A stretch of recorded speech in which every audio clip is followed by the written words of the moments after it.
There's still no way to see comments, is there? Only on the phone. Hey guys, it's Alex Youngblood. I've got Brian Haskins here with me. How you doing, Brian? Good, man. How's it going? Good, good. School is underway with the kiddies, and things are moving along, and got all kinds of things going on. I'm sure as everybody else does. So, how about you? It's going good, man. They're calling for some nasty weather here. Are you guys going to get bad weather at all? With I know you're close to the water and stuff, but there's You mean a hurricane? yeah, which I mean it's funny because I'm completely landlocked. I'm in the Midwest, but yeah, they're talking for like 6 inches of rain today Oh in wow. St. Louis. Oh Yeah. wow. It's getting close then. Okay. Yeah, it must be from I guess further south or something, but yeah, they're talking about some pretty nasty weather. But I wasn't sure if you were going to have any problems or not where you were. Well, I mean, we're always. I mean, yeah, I'm definitely by the shore. I mean, I look out my window and there's water. In fact, they just finished putting in a pier. So, wow, I'm gonna get a good test, right? For Yeah. for if it comes this way, but I hope not. So, but anyway, I see some people coming on. So as you're coming on, say hello. Let me look up my phone here. And I'll be able to see who's saying what. Be Live still hasn't. Let's see. How about you? It's going good, man. Oh wait, I hear something in the background. That's weird. Okay. All right, D. I see you, D. Steven or Stephen Tyler from Philly. Okay, cool. All right, guys. Well, today we're going to talk about the steps to closing a deal. So we put all this effort and all this focus and all this time into getting a contract with a motivated seller, right? And there's a lot that goes into that with the marketing. What list do you market to? How many do you send out? When do you send out? And all that stuff that goes along with it. And that alone of itself is its own animal and its own call. But finally getting that contract, now we're figuring out, okay, now what do we do now that we have the contract, right? So we got a contract with a motivated seller. We talked a little bit about contracts, I believe, last or one of the last few calls about what makes a good contract and stuff like that. But now we've got a contract with a motivated seller, and now it's pretty much step one after that. And I would say number one is we want to make sure that we set the right expectations with a seller, right? So a lot of times that phone can go, you're like, okay, I have this contract, and now you lose touch with the seller. And that can be a hard sticking point, right? So you want to lay it out. And in fact, one of the things I do is I have a sheet that we give to the seller that states, okay, this is what's going to happen next. And on that sheet actually has some of my title companies and phone numbers and emails and contacts that they can get in touch with people that we worked with in the past. And then it says, okay, we're going to submit this to the title company, and we're going to receive whatever the results are. And then we're going to move from clear title. We're going to set the closing date, and then we're going to close essentially. So That's a great idea. Yeah, having the right expectations. Yeah, with that sheet of paper, I mean, like you said, because the thing that a lot of people forget about whenever it comes to working with motivated sellers is that this is all new for them too. They don't really know what to expect, you know? So just for them to have that peace of mind and kind of know what the next steps are and stuff like that is really important. But having that sheet that you give them is a really, really good idea. That's awesome. Yeah, here's what to expect kind of a thing, you know? Yeah. So it's definitely important to work with that, so that way they're not like guessing, or, you know, hey, I haven't heard from you in 3 weeks, what's going on? Or, you know, and it also serves a little bit as a credibility pack. So that way they can see, oh, this guy's worked with people in the past. You know, I've got some seller testimonials on there and stuff like that. So number one is setting the right expectation after you get that contract signed. And number two is we're going to send that contract to the title company, right? And what the title company is going to do is then going to start a title search. And Brian, in your experience, what can happen once that contract goes into title search?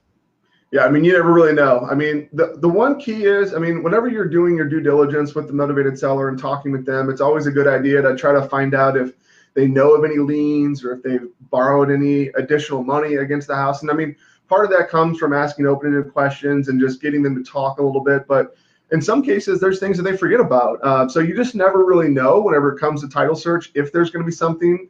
In some cases, it could be a completely old lien that was paid off that maybe just wasn't removed. It could be stuff that maybe they just don't share with you. I mean, it could be, you could open up a can of worms. And I mean, even people that, that have paid off houses might have old liens out there and stuff. You just never really know what to expect. And that's why it's important to, work with a good, reputable title company or closing attorney that hopefully is investor friendly. And, just pick the right person to work with, because you just never really know what's going to actually happen. Yeah, I've worked on files where we put the deal under contract, went and got the title search, and then all of a sudden an old lien pops up on title, not from that owner, but the previous owner, right? Yeah. So now we got to go back and try to track down who this mortgage company was. We got to figure out if they're still in business. And I mean, I've gone through online and I'm like, okay, see, the mortgage company was, some weird, shoreline mortgage company that got bought out by this company, and then they got bought out by Wells Fargo or Wachovia, and then Wells Fargo bought Wachovia, and you got to try to track this all the way down through the line to figure out who owns this title now, where is this, and how to get it released and stuff like that. And that in itself can be a nightmare and can blow up a deal if you really don't know how to handle it or manage the seller's expectation. And what's funny is, the seller looks at you like it's your fault. You it's your fault. Why do I have this lien that I got to get released? Right. And why haven't you hurried up and all this stuff? And not to scare anybody, but we've had them to where they've lasted for 8 months or I mean, what's the longest file you've worked on? Yeah, probably close to a year. I mean, it doesn't happen often, but there are some that can take a long time. Yeah, you just never know. It just is what it is, right? So if you guys have ever had a situation like that, type that in. What's the longest deal you've ever had when it comes to closing? Let us know, and we'll look through that. That's an important that's something that would be interesting. So so now we do the title search, and a lot of times what happens when the title search comes back clear, right, is now they're going to tell us how we need to convey clear title, right? So a lot of times if we've got a an inherited situation or something like that, it's possible that we may need a death certificate for somebody, or we may need to get some kind of an affidavit stating that if somebody's not alive that passed away and there was no other will or something like that. I've had affidavits where they've had to sign and say, this person is this person that I love, and just some kind of weird title stuff that you have to do. But the title company can really help you through that process.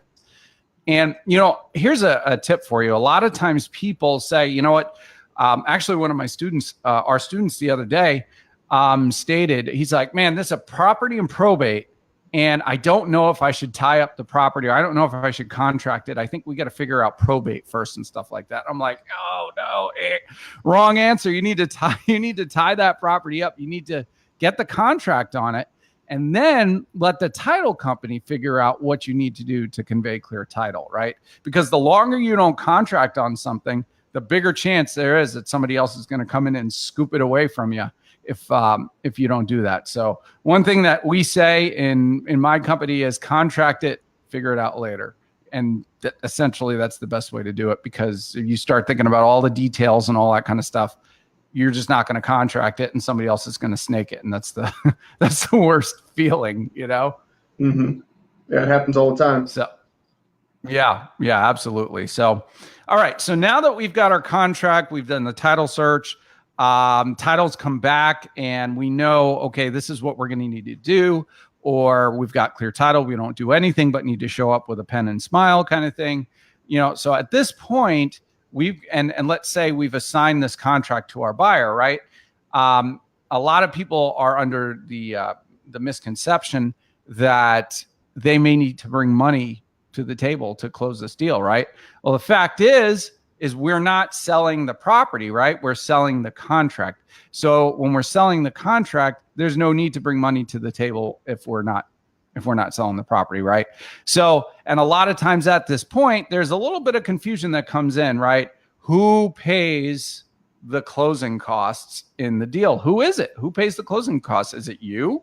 Is it the seller? Is it the buyer? Or, what's going on in the transaction when we're assigning our contract and we have a contract that states that the buyer will pay the closing costs? How does that then transpire, Brian, when we're at the closing table? Yeah. So basically, just like you said, whatever's laid out in the contract. So if the contract says that the buyer, which is you, is going to be paying for closing costs, if you've assigned that contract over to someone else who's closing on that property, then they're going to be responsible for the closing costs. Absolutely. So whoever you're assigning a contract to, you're basically taking everything within those four corners of that contract and handing that over to the buyer. That's now what they've bought, and now they have to abide by it. It just is what it is. It's kind of funny because sometimes people do that. I mean, I've had buyers come back to me and they say, you know what, I'm not paying the closing costs. I'm like, well, dude, you just you bought the contract that states you're paying the closing costs. And there are times where I've actually had to go and, take that off my assignment fee just to get the deal to go through. And it's a pain in the neck, but it is what it is. But a lot of that also comes down to managing the expectations with the buyer, right? You want to make sure that they understand they're moving into a contract which states that they have to abide by this. So not only do you get this purchase price when you're buying a contract that you get to buy the property for, but you're also getting the closing costs and all the other stuff that comes along with it. So, all right, there's a question here. Let's see who said it.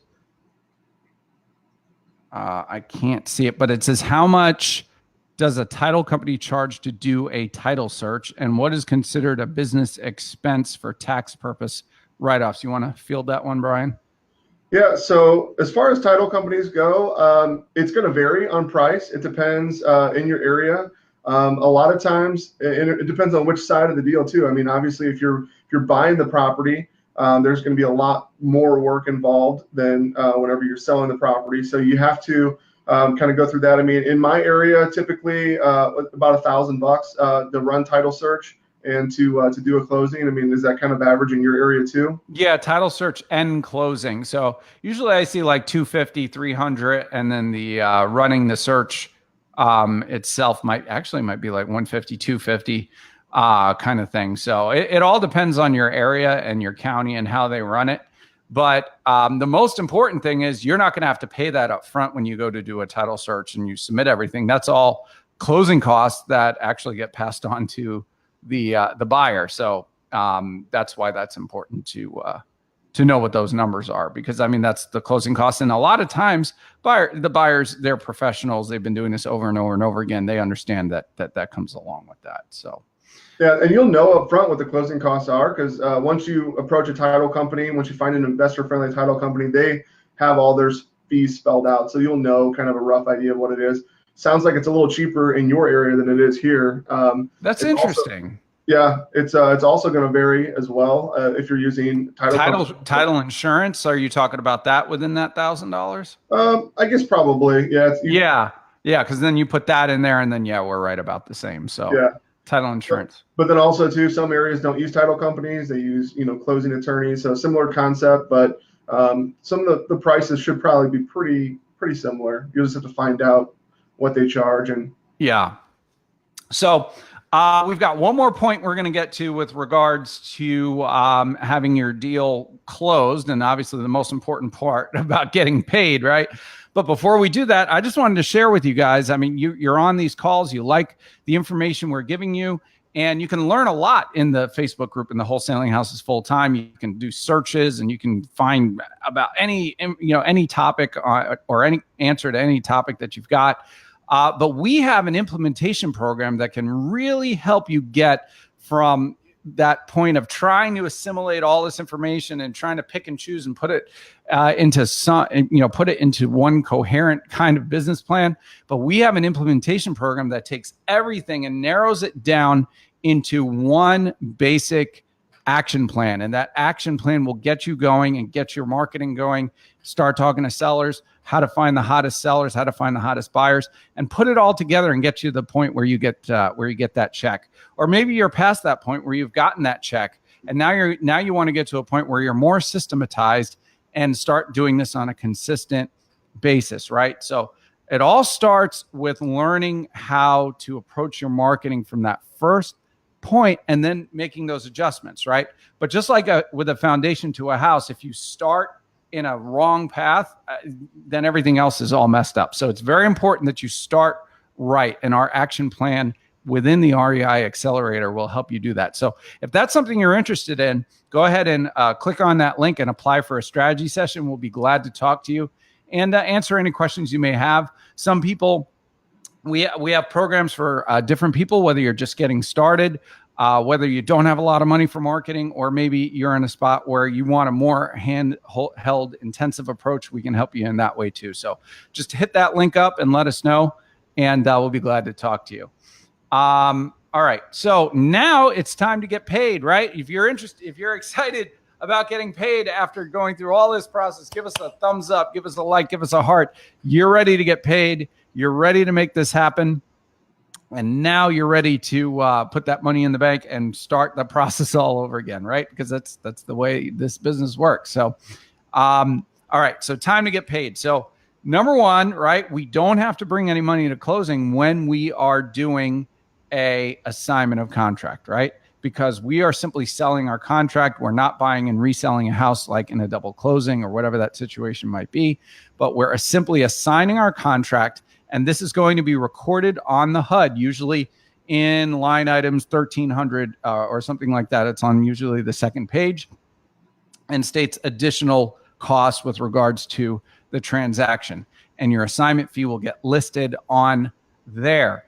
Then from that point, once the deal closes and goes to recording, the title company is then going to write you a check for whatever your assignment fee is, right? So if you contracted the property for $50,000 and you've assigned your contract for $10,000, which means the buyer is ultimately in the property for $60,000, you are going to get a check for $10,000 at the closing, mailed to your house, wired, however you want to have it done, but it'll be sent to you, and you'll celebrate and you'll take it and you'll invest into more marketing or whatever it is and start the process all over again and get going. And and once you get that first deal, your life is literally changed, because you see that now you're in a position where you really can control your own financial destiny, right? Because a lot of people, they if a problem happens in their life, right? Let's say it's a financial issue where something unexpected comes up, right? What do most people do when they're in a situation where something unexpected comes up and they work just a normal 9-to-5 or normal salary job? What do people do, would you say, Brian, when that happens? I mean, a lot of people either get a second job or take on some debt. I mean, there's, a lot of times or some people just, bury their heads in the sand. It really just depends. I mean, yeah. I mean, you're really a slave to whatever just happened to you, right? But when you have the ability to create money or checks out of, I don't want to say thin air, but when you can create money from realizing the way the system works, it really puts you in the driver's seat. Because let's say something pops up. It's not like, oh, I got to run to a credit card. It's, or something, something terrible happens. It's really, money solves that problem. Really, money solves any issue that comes up. And then you just realize you got to push a little harder. You got to talk to more sellers. You got to do a little bit more marketing.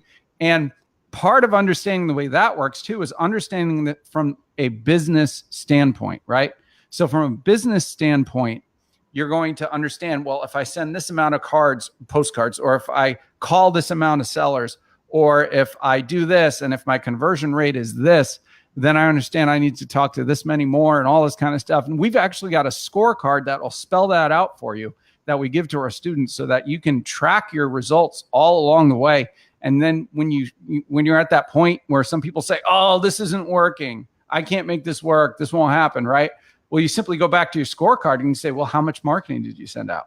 Well, I don't have any money for marketing. Okay, well, how many sellers did you call? How many offers did you make? How many buyers did you talk to? And it's really right there in front of you. It's just the only limitation is you and trying to implement it. And that's why we're here to help you with that. Yep, KPIs, whoever said that. KPIs, key performance indicators. So, all right. Well, do you guys have any questions for us while we're here? We'll hang on for a little bit. But if you are interested, again, apply for the REI Accelerator Mentor Program, and you've got the link there. You can click on schedule a strategy session. We'll be glad to talk to you and see if it's a fit.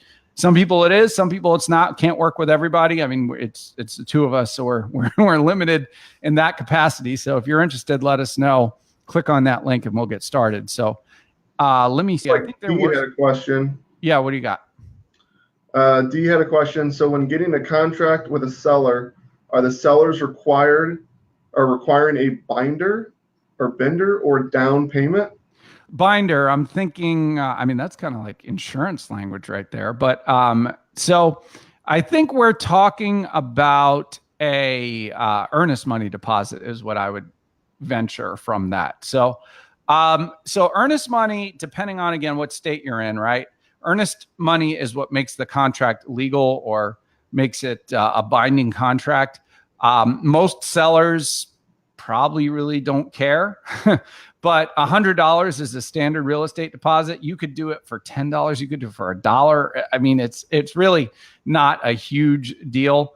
You do really want to make, but if you are if you are seriously trying to make the deal happen, you simply make the earnest deposit after the inspection period. You say, so due upon the completion of the inspection period of $1,000 or whatever it is, $100. I mean, it doesn't matter because after that point, you're either decided you're going to buy the house yourself or you're going to assign it. So, yeah, you definitely have to have an earnest money deposit, but that doesn't mean that you're going to be in a spot to where that's going to limit you. And you're like, oh, I don't have $1,000 or I don't have $100, because when you work with the title company, they'll have it set up to where they can make it work for you, even if you're not in a spot where you're like, oh, I don't have $1,000 on hand or whatever it is. So, all right. Any other questions with regards to this after inspection? Yep.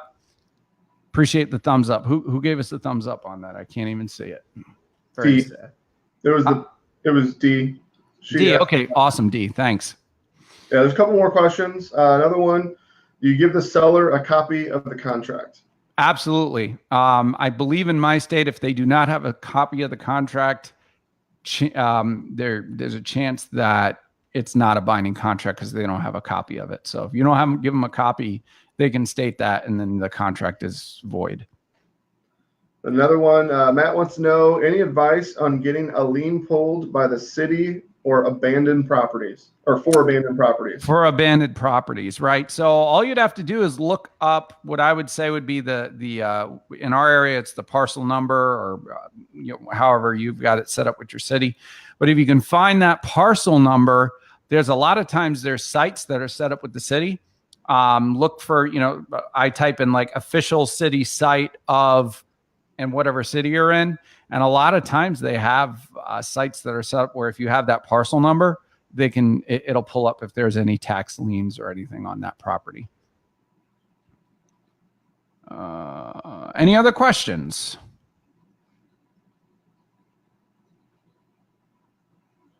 With regards to anything we said about steps to getting your deal through closing, title search, getting paid, all that good stuff.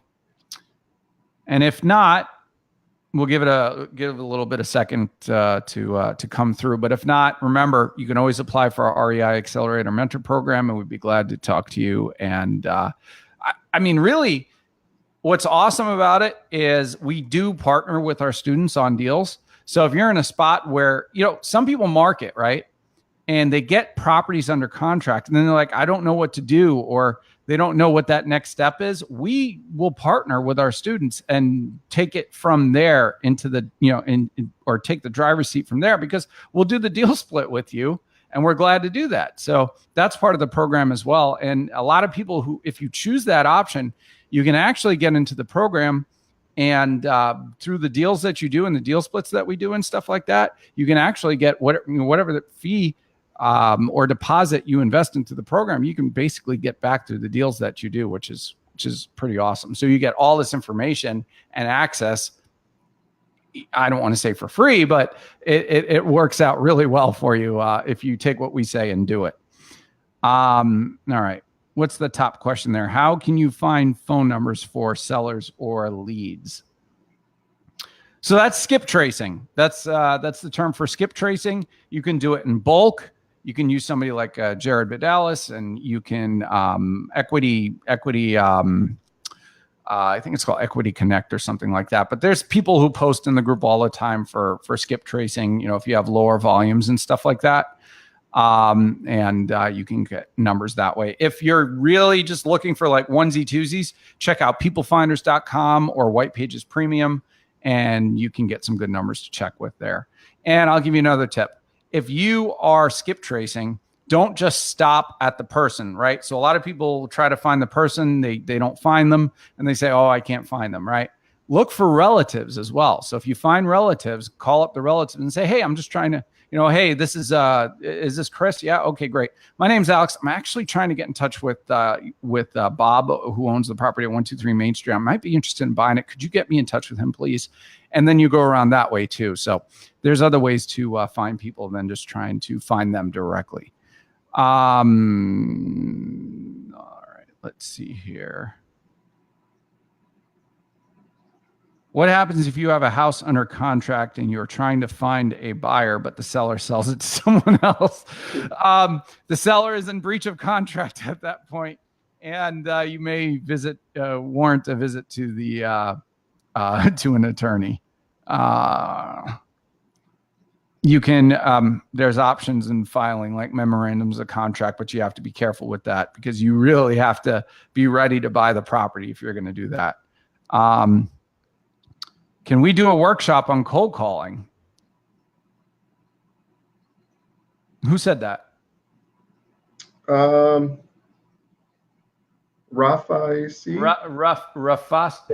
I don't know how to say it. I'm sorry. Rafais. Maybe that's it. Maybe I got it. There you go. All right. Maybe. Stay tuned. All right. Let's see. How many offers do you make per day? Well, that comes back to my lead manager. And we try to set a goal of at least 60 contacts a day. And within that, we're at least making, 4 or 5 offers out of that, or reviewing a lot of the different offers that we've made. A lot of that's based on kind of what your goals are, how many you're going to do and stuff. So there's no perfect answer for that. Right. Have a house under contract. Seller is facing foreclosure, but is behind 20,000. Where do I find the 20K? Because I would like to keep the house. Have a house under contract. Seller is facing, but behind 20K. Okay. So you're probably looking for, all right. There's a lot of things there, right? Because it depends what the seller owes, number one, right? So it doesn't matter if they're behind 20,000. Now, it all depends on value, right? So if the seller owes 20,000 and the house is worth 120,000 and you can buy it for 20, great deal, right? Get a hard money lender. And I'm sure any hard money lender would touch that deal because the value is there. Now, if the seller owes 100,000 and they're behind 20,000 and the house is worth 120,000, not a deal to even mess with. There's no equity there. I would move on. Next. All right. Well, we've been on for about a half hour. This has been good information, good questions. I appreciate it. Make sure you guys look to show up Tuesday and Thursdays, 1:00 Eastern. And we're here to answer your questions and give you some good information. Somebody said real quick, how do you deal with people who call and cuss you out because you sent them a yellow letter or a marketing letter? Smile and dial and move on. That's right. Just roll off your back. You can't let that stuff get to you. Just get used to it. We can't make anybody happy, right? Everybody happy. What is the next step when both owners are deceased, but the heirs say they let the bank take it back, but the bank doesn't show ownership? Deed is still in deceased's name. Chances are it might be delayed with the county at that point. Looks like here's the details on that deal. Owes 134, worth 190. So the question is the 134 include the 20,000, and then they really owe 154? And if that's the case, I would still be like, probably not worth it. Or Or does the 134 include the 20 and then they really owe 114 and a difference of 190? Depending on the house condition, something might be able to be done with that. So, all right, guys, we're going to cut it off here. Good chatting with you guys. Good seeing you. Good chatting with you, Brian. We'll talk to you guys later. Thanks.